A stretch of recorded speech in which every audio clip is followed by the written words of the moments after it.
എന്തുകൊണ്ടാണ് കേരളത്തിൽ ഇതുവരെ ഒരു വനിതാ മുഖ്യമന്ത്രി ഇല്ലാതിരുന്നത്?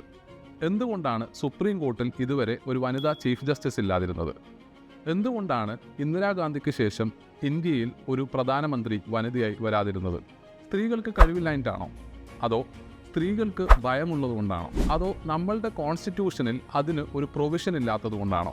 ഈ 3 ചോദ്യങ്ങൾക്കുമുള്ള ഉത്തരം നിങ്ങൾക്ക് സോഷ്യോളജിയിലെ ഗ്ലാസ് സീലിംഗ് ഇഫക്റ്റ് എന്ന കോൺസെപ്റ്റ് മനസ്സിലാക്കുന്നതിലൂടെ അറിയാൻ പറ്റും. ഗ്ലാസ് സീലിംഗ് ഇഫക്റ്റ് എന്ന കോൺസെപ്റ്റിൽ പറയുന്നത്, ഒരു മേഖലയിൽ പുരുഷന്മാരുടെ അത്ര തന്നെ കഴിവും വിദ്യാഭ്യാസവുമുള്ള സ്ത്രീകൾക്ക് പലപ്പോഴും ആ മേഖലയിൽ ഉയർന്ന തലത്തിലേക്കോ ലീഡർഷിപ്പ് റോൾസിലേക്കോ എത്താൻ കുറച്ച് തടസ്സങ്ങളുണ്ട് എന്നുള്ളതാണ്. ഈ തടസ്സങ്ങൾ എന്നാൽ ഇൻവിസിബിളുമാണ്, റൂൾസുമായി എഴുതപ്പെടാത്തതുമാണ്. പക്ഷേ ഈ തടസ്സങ്ങൾ സ്ത്രീകളുടെ ഉയർച്ചയെ ബാധിക്കുന്ന ഒരു സീലിംഗ് പോലെ നിലനിൽക്കുന്നു എന്നുള്ളതാണ്. അതുകൊണ്ടാണ് ഇതിനെ ഗ്ലാസ് സീലിംഗ് എന്ന് വിളിക്കുന്നത്. ഈ തടസ്സങ്ങൾ സമൂഹത്തിലെ ചില മിഥ്യാധാരണകൾ കാരണമാണ് നിലനിൽക്കുന്നത്.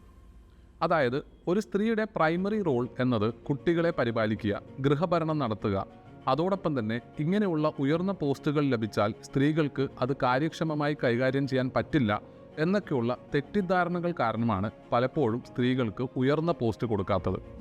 എന്നാൽ ഇന്നത്തെ സമൂഹത്തിൽ ഇങ്ങനെയുള്ള ഗ്ലാസ് സീലിങ്ങുകൾക്ക് വിള്ളൽ വരുന്നത് നമുക്ക് കാണാം. സ്ത്രീകൾ അവർ നേരിടുന്ന തടസ്സങ്ങൾ നീക്കി നേതൃസ്ഥാനത്തേക്ക് ഉയർന്നു വരുന്നു. അതിൻ്റെ ഉത്തമ ഉദാഹരണമാണ് പെപ്സിക്കോയുടെ CEO ആയ ഇന്ദ്ര നൂയിയും അതേപോലെ ന്യൂസിലൻഡിലെ മുൻ പ്രധാനമന്ത്രിയായ ജയസിന്ത ആർഡനും. ഗ്ലാസ് സീലിംഗ് എഫക്റ്റ് എന്താണെന്ന് നിങ്ങൾക്ക് മനസ്സിലായെന്ന് കരുതുന്നു. അടുത്ത വീഡിയോയിൽ പുതിയ ടോപ്പിക്കുമായി വരാം. Thank you so much.